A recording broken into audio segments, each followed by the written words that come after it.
القصة هي قصة الملحيات السياسية.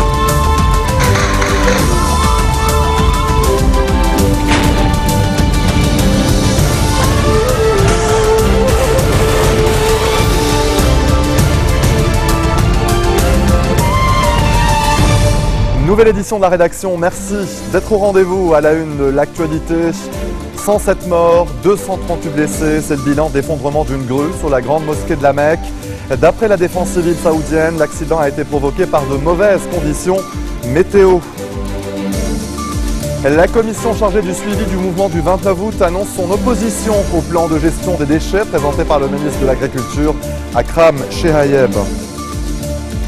Et le gouvernement égyptien démissionne sur fond d'opération main propre contre la corruption. Le président Al-Sisi charge le ministre sortant du pétrole, Sherif Ismail, de former une nouvelle équipe. Et au Royaume-Uni, Jeremy Corbyn, tenant d'une ligne de gauche radicale, a été largement élu ce samedi à la tête du Parti travailliste. Au moins 107 personnes ont été tuées et 238 autres blessées hier lorsqu'une grue s'est effondrée sur la grande mosquée de la Mecque dans l'ouest de l'Arabie Saoudite.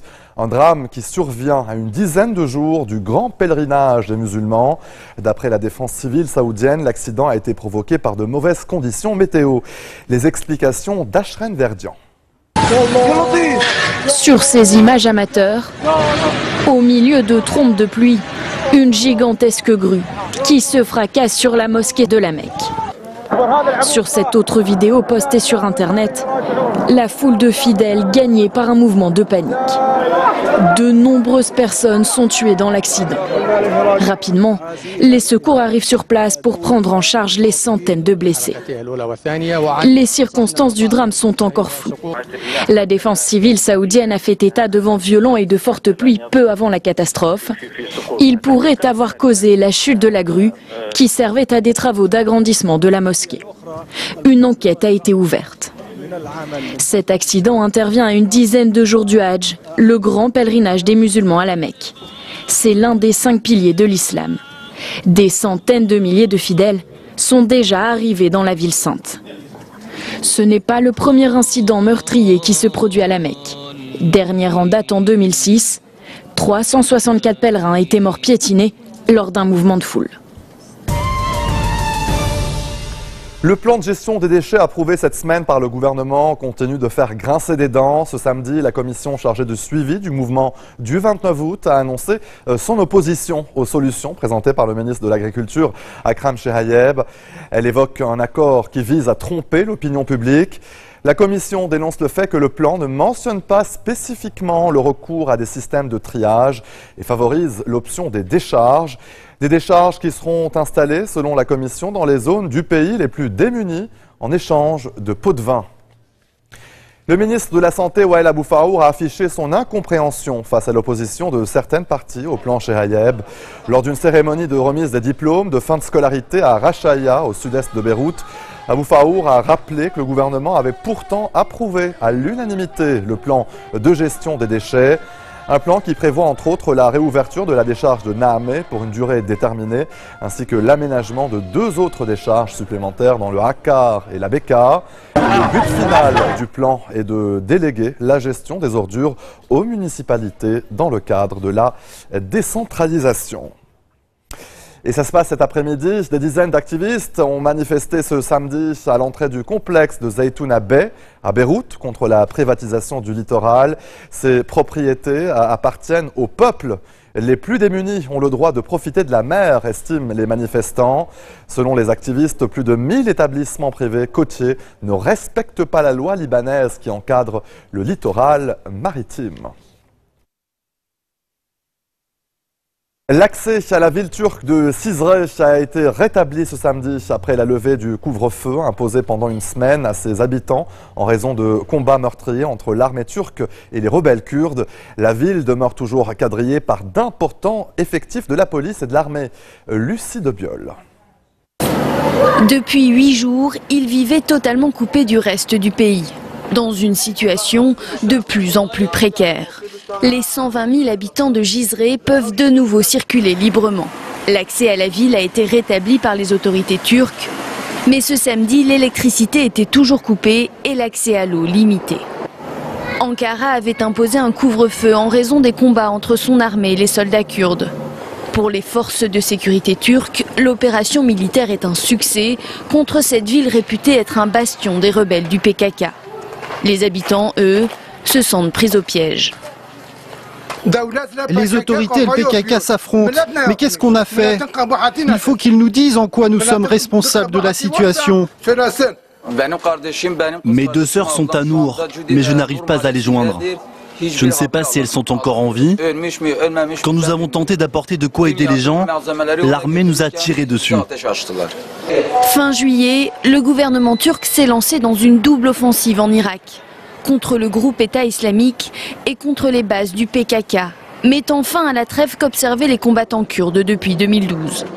Le parti pro-kurde accuse le président Recep Tayyip Erdogan d'exacerber les sentiments nationalistes en Turquie à l'approche des élections législatives anticipées du 1er novembre. Le gouvernement égyptien a présenté sa démission ce samedi. Le président Abdel Fattah el-Sisi a chargé le ministre démissionnaire du pétrole, Cherif Ismail, de former une nouvelle équipe. Un remaniement sur fond d'opération main propre contre la corruption. Le gouvernement limogé était en place depuis l'élection de Sisi à la présidence de la République. C'était en juin 2014. Allez, restez des nôtres au retour de la pause coup de projecteur sur l'exposition 10 ans après de Joy Homsi. A tout de suite.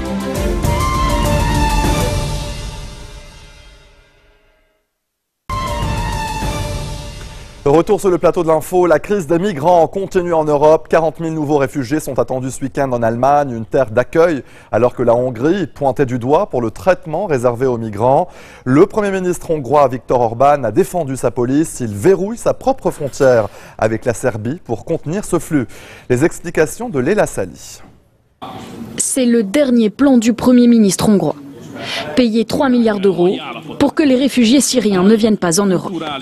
Dans le quotidien allemand Bild, Viktor Orban propose un plan d'aide européen versé aux pays limitrophes de la Syrie.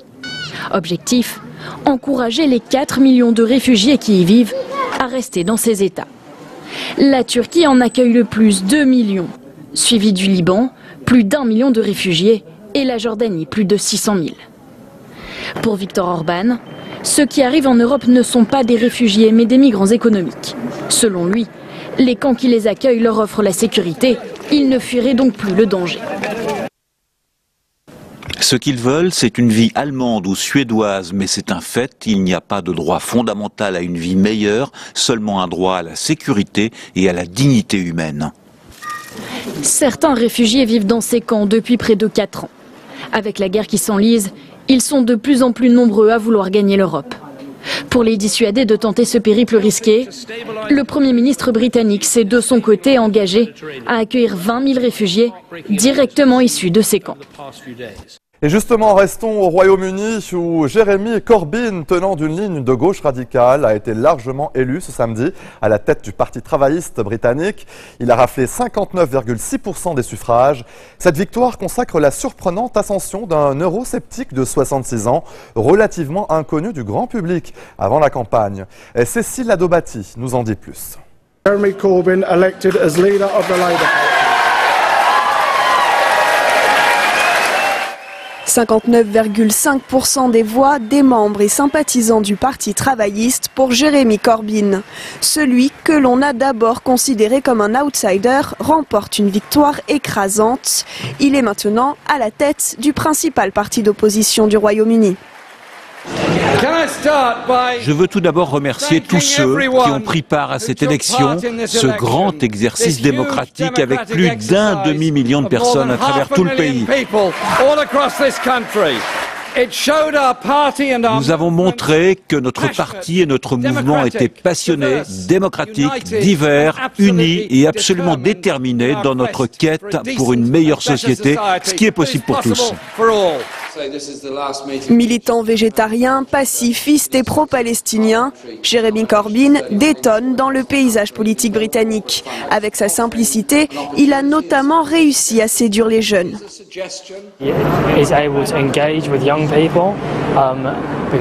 Il est capable d'aborder les jeunes car c'est un homme politique de conviction. Je pense que beaucoup de jeunes sont éloignés de la politique et c'est quelqu'un auquel ils peuvent se référer. Député travailliste de Londres pendant plus de 30 ans, il représente la fraction la plus à gauche du Labour. Soutenu par les syndicats, il veut mettre un terme à l'austérité, renationaliser les chemins de fer et augmenter les investissements de l'État. Pour ses détracteurs, ces propositions ne sont pas assez modérées pour réussir à fédérer lors de prochaines élections. 107 morts, 238 blessés, c'est le bilan de l'effondrement d'une grue sur la grande mosquée de la Mecque. D'après la défense civile saoudienne, l'accident a été provoqué par de mauvaises conditions météo. La commission chargée du suivi du mouvement du 29 août annonce son opposition au plan gestion des déchets présenté par le ministre de l'Agriculture Akram Chehayeb. Le gouvernement égyptien démissionne sur fond d'opération main propre contre la corruption. Le président Al-Sisi charge le ministre sortant du pétrole de former une nouvelle équipe. Et au Royaume-Uni, Jeremy Corbyn, tenant d'une ligne de gauche radicale, a été largement élu ce samedi à la tête du parti travailliste britannique. Très bonne suite de programmes sur notre antenne et bon week-end. القصة هي قصة الملفيات السياسية.